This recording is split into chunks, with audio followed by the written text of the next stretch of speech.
Hello guys, welcome to our channel Rathore family. तो कैसे हो आप सभी। उम्मीद करती हूँ मैं आप सभी खुश होंगे और हम भी बहुत खुश हैं। तो आज हम आपको ना रेड फोर्ट दिखाने आए हैं, तो यहाँ पे सब कुछ एक्सप्लोर कराएंगे। हाय गाइस, आज हम दिल्ली के लाल किला में आए हैं। जो शाहजहाँ ने अपनी राजधानी आगरा छोड़ के दिल्ली में जब राजधानी बनाई थी तो इसका निर्माण 1639 में शुरू किया था। 1639 से लेके 1648 तक ये इसका 9 साल तक ये बनता रहा। और इसमें काम करने के लिए इन दिनों में 11 से 15,000 मजदूरों ने मिस्त्रियों ने काम किया। हसन और अहमद ये दो इसके वास्तु विशेषज्ञ थे। उन्होंने इसको डिज़ाइन किया और बनाया। और इसको बनाने के लिए इसमें कई चीज़ों का इसका बड़ा ख्याल रखा गया सुरक्षा की दृष्टि से। गाइस, ये पीछे आप जो जगह देख रहे हैं, 15 अगस्त को प्रधानमंत्री यहाँ से झंडा फहराते हैं। पहले प्रधानमंत्री जवाहरलाल नेहरू ने 1948 में यहाँ झंडा फहराया था और इस बार हमारे माननीय प्रधानमंत्री नरेंद्र मोदी जी ने यहाँ झंडा फहराया था। तो ये हमारे लिए बड़ी शान की जगह है, बड़ी वो है हमारे लिए एक अच्छी जगह भारतवासियों के लिए, जहाँ से झंडा फहराया जाता है। झंडा हमारा शान है, एक प्रतीक चिन्ह है शान के लिए। अभी आगे दिखाते हैं। तो हम ना अभी एंट्री कर रहे हैं अंदर, और आज काफ़ी क्राउड है। थर्सडे है, फिर भी बहुत ज़्यादा क्राउड है। तो चलो चलते हैं, दिखाते हैं आपको। तो यहाँ की ना जो टिकट प्राइसेस है वो तो है 50 रुपीज़ पर पर्सन, पर विद म्यूजियम लोगे तो 80 रुपीज़ पर पर्सन आएगी। और ऐसा ना कोई टाइम तो मैंडेटरी नहीं है, टिकट पे सिर्फ आपका ना एंट्री टाइम और एंट्री डेट मेंशन होगी। ये है, देखो गाइस टिकट। गाइज, जो आप इधर ये खाई देख रहे हैं, इसमें यमुना से पानी आके यहाँ भरा रहता था। ये लाल किले के चारों तरफ भरा होता था। लाल किले के एंट्री गेट के भी भरा होता था। जब लाल किले के अंदर एंट्री करते थे तो उस पे जाने के लिए एक तख्त का वो बनाया गया था, जो उसके ऊपर रखा जाता था, इस खाई इसी के ऊपर, और वो तब एंट्री होती थी। तो ये सुरक्षा की दृष्टि से बनाया गया था कि कोई भी आक्रमण करे तो पहले पानी कूद के उधर जाएगा तो वो जा नहीं पाएगा, उसको देर लगेगी। इतनी देर में ये झरोके जो दिखाई दे रहे हैं ऊपर, इन झरोकों से वो सैनिक होते थे यहाँ, वो उधर से देख के उनको तीर या वो चला के मार सकते थे। गाइज, ये वो जगह है जो ये खाई दिखाई दे रही है। खाई यहाँ तक पटी होती थी, उस टाइम में बनी होती थी। अब ऐसे इस तरीके से पत्थर लगा दिए गए। तो क्या होता था, एक लकड़ी का वो बना दिया जाता था, गेट होता था इसके ऊपर, वो यहाँ आके पड़ता था और उसी के ऊपर से हाथी घोड़े जो भी जिसको भी जाना तो जाते थे। और जब बंद होता था तो ये पानी यहाँ से इसके नीचे होता था। तो इस तरीके से इसकी सुरक्षा व्यवस्था बनाई गई थी। और इस दरवाजे को लाहौरी गेट दरवाज़ा कहते हैं, क्योंकि इसको लाहौरी गेट इसलिए नाम दिया गया कि लाहौर की तरफ इसका मुंह है, तो इसका ये लाहौरी गेट इसका नाम दिया। लाल किले के 2 दरवाजे हैं, ये लाहौरी गेट और एक दिल्ली गेट। लाहौरी गेट इसका इसलिए नाम पड़ा कि ये लाहौर की तरफ खुलता है, और दिल्ली गेट का नाम इसलिए पड़ा उस दरवाजे का कि वो दिल्ली जामा मस्जिद की तरफ खुलता है। तो इसलिए इनके 2 नाम पड़े। और इसका लाल किले का नाम लाल किला इसलिए पड़ा क्योंकि लाल पत्थरों से बनाया गया था, तो इसका नाम तब से ही लाल किला पड़ा। ये मुख्य विशेषता रही इसके अंदर कि लाल पत्थरों से बनाया गया, और ये इसका नाम लाल किला पड़ा। गाइज, ये लाहौरी गेट के सामने ये 2 तोप रखी गई हैं, जिनका निर्माण 1628 में हुआ था। और ये तब की बहुत पुरानी तोप हैं, इनका काम लिया जाता होगा उस टाइम। तो एक इधर रखी है और एक इधर रखी है। और अभी आपको अंदर चल के दिखाएंगे कि प्रधानमंत्री जी कहाँ से जाके झंडा फहराते हैं। वही जगह यहीं से है, आइए आप।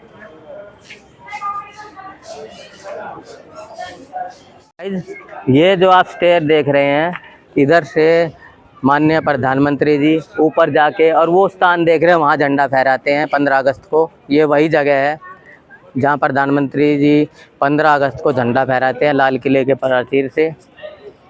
तो आइए अब आपको मीना बाज़ार दिखाते हैं, यहाँ का मीना बाज़ार जो शाहजहाँ ने बनवाया था।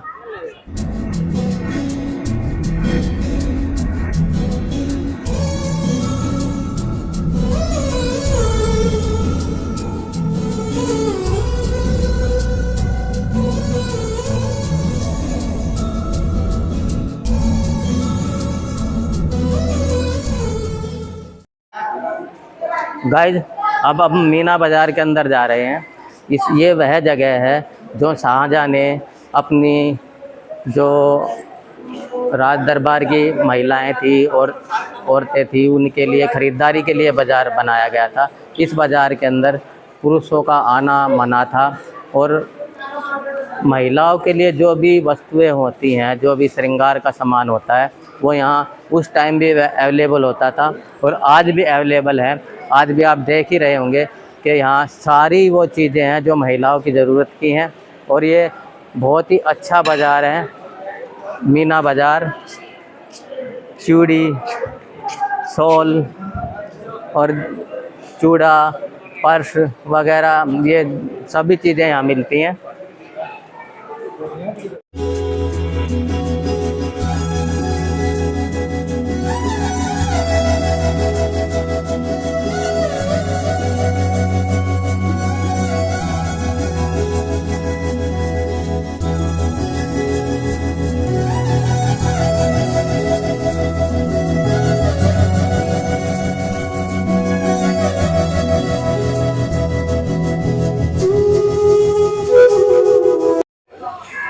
गाइस जो आप पीछे बिल्डिंग देख रहे हैं, ये बिल्डिंग ब्रिटिश शासकों ने बनाई थी और ये उनके बटालियन के काम आती थी।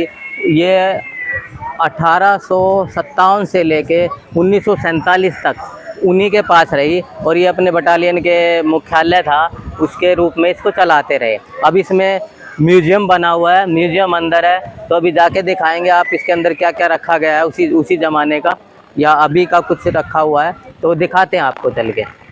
अभी जिस म्यूजियम के बारे में आपको डैडी ने बताया ना, इसके अंदर तो जाना अलाउड है। 100 रुपीज़ इसके एक्स्ट्रा है पर पर्सन, लेकिन वहाँ पे ना फोटोग्राफी करना अलाउड नहीं है, तो हम फोटोग्राफी करेंगे भी नहीं वहाँ पे, तो इसलिए हम अंदर नहीं गए, आपको दिखा भी नहीं सकते।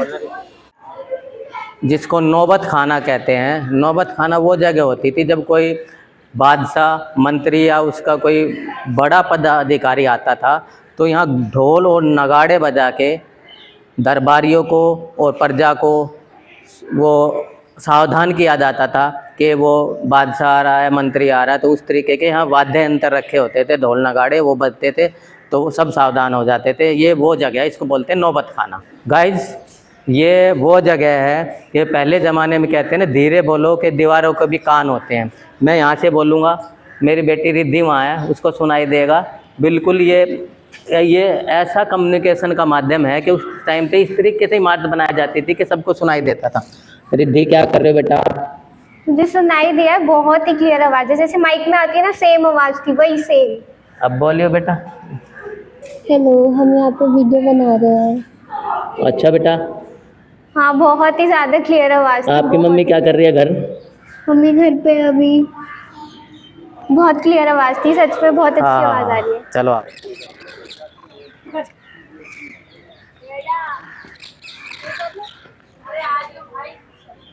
ये गाइस जो सामने आप देख रहे हैं, इसके 9 दरवाजे हैं। इसको दीवाने आम बोलते थे। दीवाने आम इसलिए बोलते थे कि यहाँ बादशाह बैठ के आम जनता की परेशानियाँ सुनता था। आम जनता यहाँ पार्क में बैठी होती थी, उधर और इधर, और बादशाह एक सामने उनका तख्त ताज बनाया गया है, उस पर बैठते थे। और वो ताज मैं अभी आपको चल के दिखाऊंगा, वहाँ सामने वो ताज अभी दिखाई नहीं दे रहा है।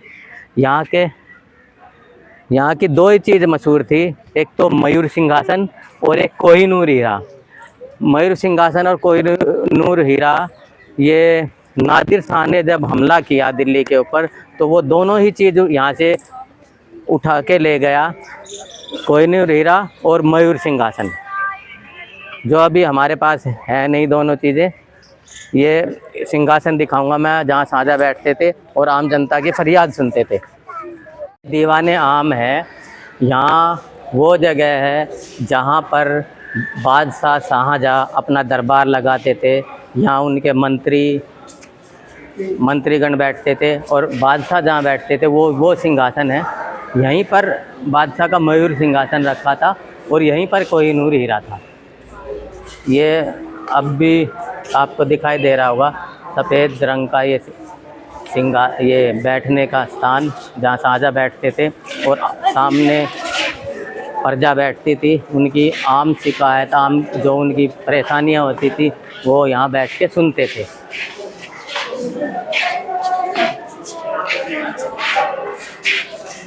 ये बिल्कुल इसके अंदर अच्छी कला वो की गई है। सिंहासन के अंदर अच्छा सजाया गया है, अच्छे तरीके से इसके थंब वगैरह सारे बड़े अच्छे डिज़ाइन में किए गए हैं।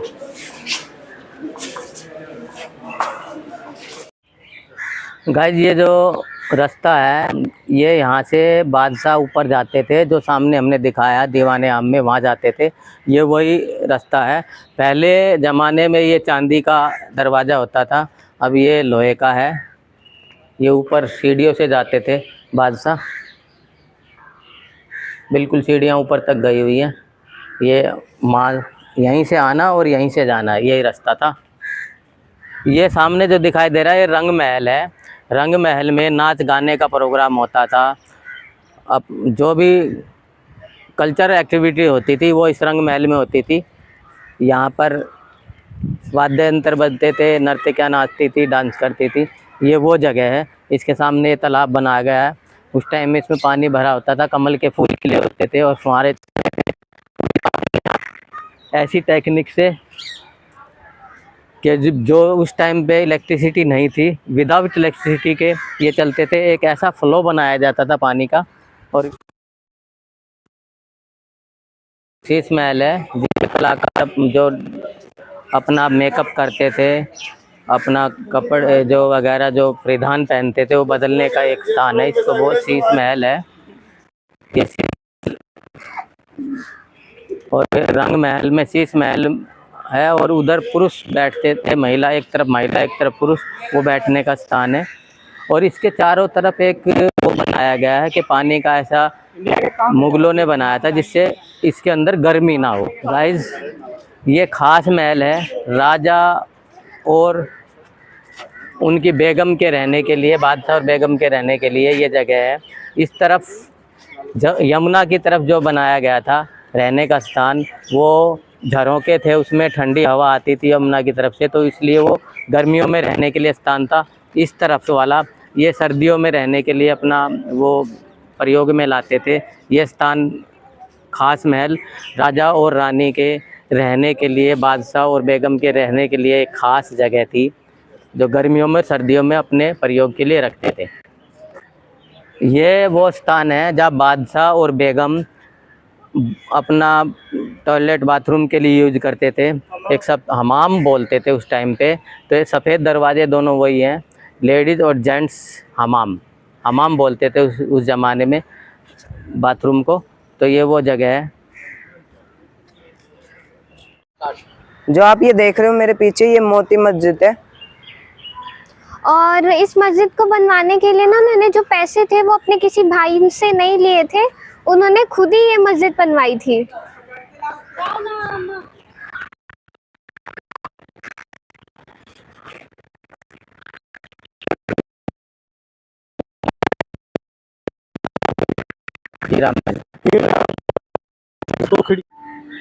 ये जो सामने देख रहे हैं आप, ये कुआं है और इसके पीछे जो सफ़ेद वाली बिल्डिंग देख रहे हैं उसको बोलते हैं हीरा महल। हीरा महल वो जगह थी जहाँ बादशाह मछली पकड़ने के बड़े शौकीन थे। वो वहाँ उन झरोकों में से बैठ के, पीछे यमुना बहती थी तो वहाँ से मछलियाँ पकड़ते थे और वहाँ मछलियों का शिकार करते थे। ये वो इसको इसलिए हीरा महल बोलते हैं। और ये जो आप पार्क देख रहे हैं सारा, इसको मुगल गार्डन बोलते थे। इसके अंदर जड़ी बूटियाँ उगाई जाती थी उस ज़माने में।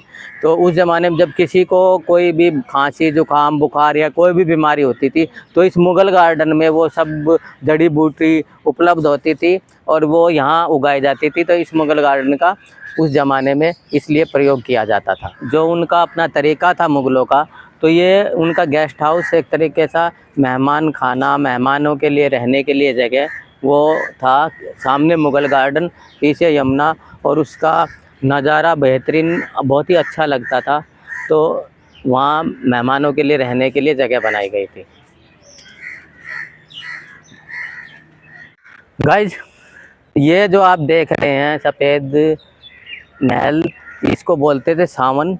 और जो सामने इसके भादो, ये मुग़ल के ज़माने में इस तरीके के नाम तो होते नहीं थे, लेकिन ये ऋतुओं के नाम है सावन और भादो। इनके बीच में जो ये लाल महल देख रहे हैं, ये जफ़र महल, ये खाली अंतिम बादशाह दिल्ली के बहादुर शाह जफ़र ने बनवाया था। और इसके चारों तरफ पानी भरा होता था और ये उसमें जाने के लिए चांदी की नाव का इस्तेमाल करते थे। ये वो जगह है, ये सावन महल और उधर भादो महल। यहाँ से इस जगह से यमुना का पानी पड़ता था सारे में। ये जो जगह है यहाँ से नीचे की तरफ आता था और यहाँ से सारा इधर इन झरोकों से, इनमें ये झरोके दिखाई दे रहे, इनमें दीपक जलते थे।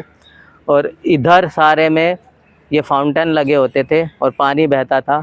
वो जफ़र महल में चारों तरफ पानी इधर से ही जाता था। और ऐसे ही भादो इसके पीछे जो महल है उसमें भी इसी तरीके का था।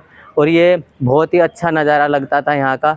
शाम के टाइम, रात के टाइम, जो सावन की जो ऋतु होती है उसमें महिलाएं अपना झूला झूलती हैं, नाच नृत्य करती हैं। तो इसके पीछे ही पानी भर के उसमें झूला डाला जाता था और नृत्य करने का स्थान था। तो गाइस, अभी हमारे पीछे ना म्यूजियम है, वो शाहजहां और जफर का म्यूजियम है, तो हम उसे देखने जा रहे हैं। वो तो बाहर गेट और बहादुर शाह जफर का म्यूजियम है। इसमें इनकी वो बनाई गई है, चित्रकारी दिखाई गई है कैसे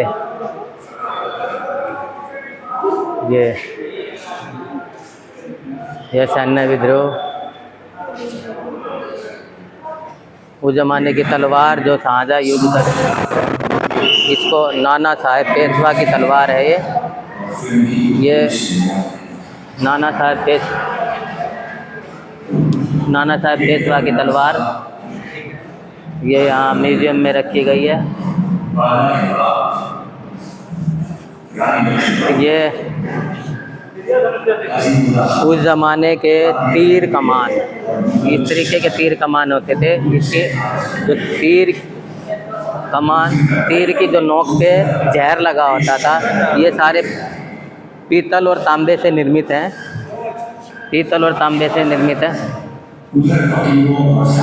ये है बहादुर शाह जफर का पाउडर हॉर्न है। ये बहादुर शाह जफर का पाउडर हॉर्न है।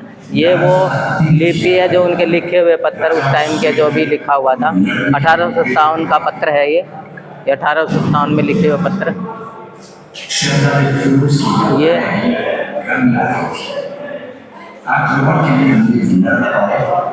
ये म्यूजियम के अंदर एक छोटा सा सिनेमा हॉल बनाया गया है। इसमें दिखाया जा रहा है कि बहादुर शाह जफर कैसे अपना न्याय करते थे और किस तरीके से उनका जीवन था, वो दर्शाया गया है इसके अंदर। ये बहादुर शाह जफर के ज़माने की पिस्तौल, ये सारी पिस्तौल हैं जो उस ज़माने में यूज की जाती थी। वो चाकू है, पिस्तौल और चाकू, और ये भाला, ये यहाँ दिखाए गए हैं।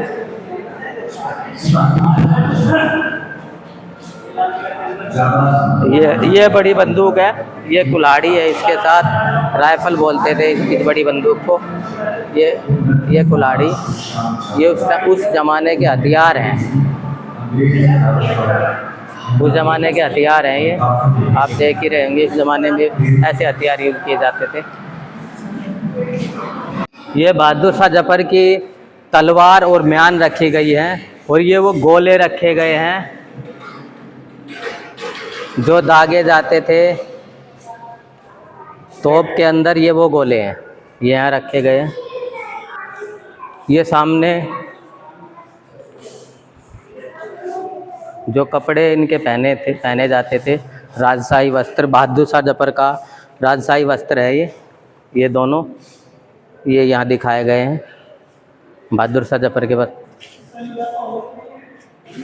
ये सारा म्यूजियम, इसमें शहजादों की जो भी इनका अपना युद्ध हुआ, जिस तरीके से चला, या ये बहादुर शाह की कैद, ये इसमें दिखाया गया है। दिल्ली में जो गदर हुआ वो इसमें दिखाया गया है, और दिल्ली के साथ जितनी भी लड़ाइयाँ लड़ी वो इस म्यूज़ियम में दिखाई गई हैं। 13 अप्रैल 1919 का वह काला दिन, जिस दिन जलियांवाला बाग में जनरल डायर ने हत्या करा दी थी, वो इस म्यूज़ियम में दर्शाया गया है। ये वही उस तरीके का बनाया गया है कि किस तरीके से वहाँ वो हुआ था, वो हत्याकांड 1919 में। और 2019 का जो समय था, ये उस टाइम बनाई गई थी। 100 साल बीत चुके हैं, लेकिन गोलियों के निशान अब भी बने हुए हैं। हाँ, ये पूरा जलियांवाला बाग का वो बनाया गया है, जैसे जलियांवाला बाग में वो जगह थी, उस तरीके का ये म्यूज़ियम बनाया गया है।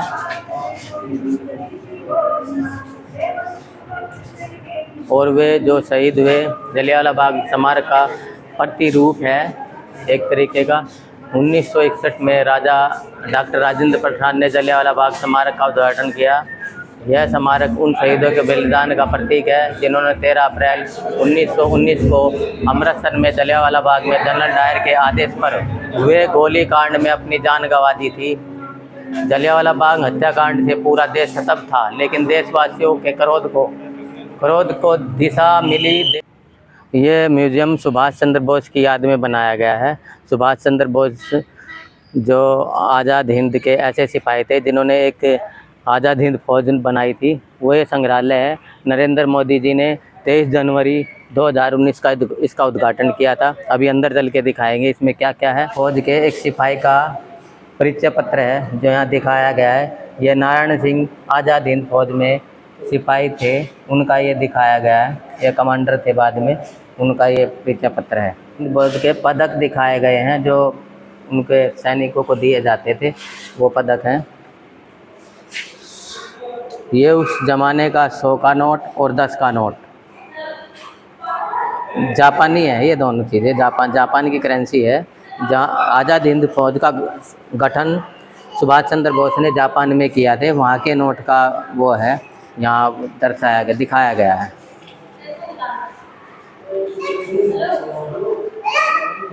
ये आज़ाद हिंद फौज के मेजर और कप्तान के कंधे पर लगाए जाने वाले बैज हैं जो उस टाइम लगाए जाते थे। वो बैज यहाँ रखे गए हैं दिखाने के लिए। जो आप ये जो कुर्सी देख रहे हैं, ये नेताजी सुभाष चंद्र बोस ने आज़ाद हिंद फौज के सर्वोच्च कमांडर और राज्य प्रमुख के रूप में इस कुर्सी का इस्तेमाल रंगून के मुख्यालय में किया।